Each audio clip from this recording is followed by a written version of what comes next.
Big ബോസിലേക്ക് പോകുന്നുള്ള രീതിയിലാണോ? അത് പലരും പറയുന്നുണ്ട്. കാരണം എന്നെ ബിഗ് ബോസിലേക്ക് വിളിക്കും എന്ന് പറഞ്ഞ്. കാരണം ഞാൻ അതുപോലെ ഞാൻ സ്നേഹിക്കുന്ന ഒരു പ്രോഗ്രാമാണ് ബിഗ് ബോസ്. ഞാൻ ഏഷ്യാനെറ്റിൽ ഒരു കലാകാരനായിരുന്നു. കോമഡി സ്റ്റാറിൽ 3 വർഷം ഉണ്ടായിരുന്നു. ഏഷ്യാനെറ്റിലെ പല പരിപാടികളും ഞാൻ പങ്കെടുത്തിട്ടുണ്ട്. അപ്പോൾ ഏഷ്യാനെറ്റിലെ പല സുഹൃത്തുക്കളുണ്ട് നമുക്ക്. അപ്പോൾ അതിലേക്ക് വിളിക്കും. അതുപോലെ തന്നെ ഏഷ്യാനെറ്റിലെ ആ ബിഗ് ബോസിൽ എനിക്ക് എത്തപ്പെടാൻ വേണ്ടി ഞാൻ ഒരുപാട് ആഗ്രഹിക്കുന്നുണ്ട്. എൻ്റെ ഒരു സ്വപ്നമാണ് ബിഗ് ബോസിൽ വരിക എന്നുള്ളത്. കാരണം നമ്മുടെയൊക്കെ ഒരു ആഗ്രഹം സിനിമയിലേക്ക് എന്തെങ്കിലും വേഷം ചെയ്യുക എന്നുള്ളതാണല്ലോ, അല്ലേ? അപ്പം എങ്ങനെയെങ്കിലും ബിഗ് ബോസിൽ എത്തപ്പെടുന്നതാണ് എൻ്റെ ലക്ഷ്യം. പലരും പറയുന്നുണ്ട് എന്താ കാര്യം എന്ന് വെച്ചാൽ ബിഗ് ബോസിൽ വരുന്ന എല്ലാവരും സെലിബ്രിറ്റീസാണ്. അവർക്ക് ഒരുപാട് ഉദ്ഘാടനങ്ങൾ കിട്ടുന്നുണ്ട്, സിനിമകൾ കിട്ടുന്നുണ്ട്. അതുപോലെ തന്നെ അവരെ കാണുമ്പോൾ ഒരു ആദരവുണ്ട് നല്ല രീതിയിൽ. കാരണം എന്ന് വെച്ചാൽ നെഗറ്റീവായിട്ട് കുറ്റം പറയുന്നവർ വരെ ആ വ്യക്തിയെ കാണുമ്പോൾ ഫോട്ടോ എടുക്കുന്നു, സംസാരിക്കുന്നു, അവരായിട്ട് എന്താ പറയുക കാര്യങ്ങൾ പങ്കിടുന്നു. അങ്ങനെ അവരോടൊരു സ്നേഹമാണ്. ഇപ്പം നമ്മുടെ രജസ് സാറിനെ കാണുമ്പോൾ നമ്മളെങ്ങനെ കാണുന്നത്? മോശമായ രീതിയിലാണ് കാണുന്നത്. സാറേ എന്ന് പറഞ്ഞാൽ ബഹുമാനത്തോടെയല്ലേ കാണുന്നത്.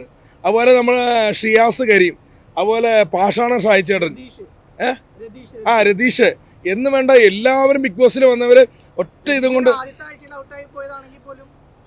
പുള്ളി ഒരു പാട്ട് പാടി ഞങ്ങളുടെ മുമ്പിൽ വെച്ച്. അതന്നെ. അപ്പോൾ എന്താ പറയുക, പുള്ളി നമ്മളോടൊക്കെ കാണിക്കുന്ന ഒരു സ്നേഹമുണ്ട്. ഒരു സെലിബ്രിറ്റി എന്നുള്ള രീതിയിലല്ല പുള്ളി കാണിക്കുന്നത്. അഭിലാഷ് എന്ന് പറഞ്ഞ് ചേർത്ത് പിടിക്കുകയാണ് എന്നെ പെരേരേനെ. അപ്പോൾ ബിഗ് ബോസിൽ പോകണമെന്ന് വലിയൊരു. അപ്പോൾ ഞാൻ ചേട്ടനോട് ചോദിച്ചു, ചേട്ടാ ഞങ്ങളും ബിഗ് ബോസിൽ വരുമോ? പിന്നെ തീർച്ചയായിട്ടും വരും എന്ന് പറഞ്ഞു. അതൊക്കെ നമ്മുടെ ഒരു സന്തോഷമാണ് സത്യം പറഞ്ഞു കഴിഞ്ഞാൽ. നമ്മളെന്തെങ്കിലും ആയിത്തീരാൻ വേണ്ടിയല്ലേ പക്ഷേ ഇതിന് വേണ്ടി നമ്മൾ പുറപ്പെടുന്നത്, അറിയാലോ. എന്തെങ്കിലും ആയിത്തീരണമെന്ന് ആഗ്രഹിച്ചിട്ടാണ്. അപ്പോൾ ബിഗ് ബോസ് ടി വി കാണുമ്പോൾ ഒരുപാട് ആഗ്രഹിക്കുന്നുണ്ട് ബിഗ് ബോസിലേക്ക് വരണം. ഇങ്ങനെ ചില സൂചനകൾ കിട്ടി. ബിഗ് ബോസിലേക്ക് അഭിലാഷ് ആട്ടായും ആറാട്ടണ്ണൻ പെരേര വരും എന്നുള്ളത് കേട്ടു. കോളല്ല, ചെറിയ സൂചനകൾ കിട്ടിക്കൊണ്ടിരിക്കുന്നുണ്ട്. അപ്പം ആറാട്ടണ്ണൻ പറഞ്ഞു ഞാൻ വരില്ല. കാരണം അദ്ദേഹത്തിന് അമ്മയെ വിട്ടെങ്ങും പോകാൻ പുള്ളി തയ്യാറല്ല. പല സിനിമ ഷൂട്ട് വന്നിട്ട് പുള്ളി ക്യാൻസലാക്കി. എറണാകുളത്തുള്ള എന്തെങ്കിലും പരിപാടി ഉണ്ടെങ്കിൽ മാത്രമേ പുള്ളി വരുള്ളൂ. പുള്ളിയുടെ കാര്യം പുള്ളി വ്യക്തമാക്കി. കാരണം സോഷ്യൽ മീഡിയയിൽ പലതും ഞങ്ങൾ അങ്ങോട്ടും ഇങ്ങോട്ടും പറയുന്നുണ്ടെങ്കിലും, പല കണ്ടന്റിന് വേണ്ടി പറയുന്നുണ്ടെങ്കിലും ആളൊരു ശുദ്ധനാണ്. എന്നാൽ ബിഗ് ബോസിലേക്ക് വരാൻ വേണ്ടി സപ്പോർട്ട് ഉണ്ടാവണം, പ്രാർത്ഥന ഉണ്ടാവണം, ലൈക്ക് ഉണ്ടാവണം, കമൻറ്റ് ഉണ്ടാവണം. അപ്പോൾ പ്രിയമുള്ള സുഹൃത്തുക്കളെ, ഞാൻ ബിഗ് ബോസിൽ പോവോ ഇല്ലയോ എന്നുള്ളത് നിങ്ങൾ കമൻറ്റിലൂടെ ഇത് പറയുക കേട്ടോ. നിങ്ങൾക്ക് ഞാൻ പോകുന്ന ഇഷ്ടമാണോ, അത് പെരേര പോകുന്നതാണോ ഇഷ്ടം, ആറാട്ടെണ്ണം പോകണയാണോ ഇഷ്ടം എന്നുള്ളത് കമൻറ്റിലൂടെ അറിയിക്കുക. അല്ല, ഒരു വ്യക്തിപരമായിട്ട് ഇപ്പോൾ ആരാണ് പോകുന്നത് ഇഷ്ടം എന്നുള്ളത് കമൻറ്റിലൂടെ അറിയിക്കുക. അപ്പോൾ ഈ കൊച്ചു കലാകാരൻ ബിഗ് ബോസിലേക്ക് എത്തിക്കും വരെ ഇത് ഷെയർ ചെയ്തുകൊണ്ടിരിക്കുക. കാരണം നിങ്ങളുടെ ഷെയറിംഗ് ആണ് ബിഗ് ബോസ് വരെ എത്തട്ടെ, അവിടെ ഉള്ളവർ വിളിക്കട്ടെ.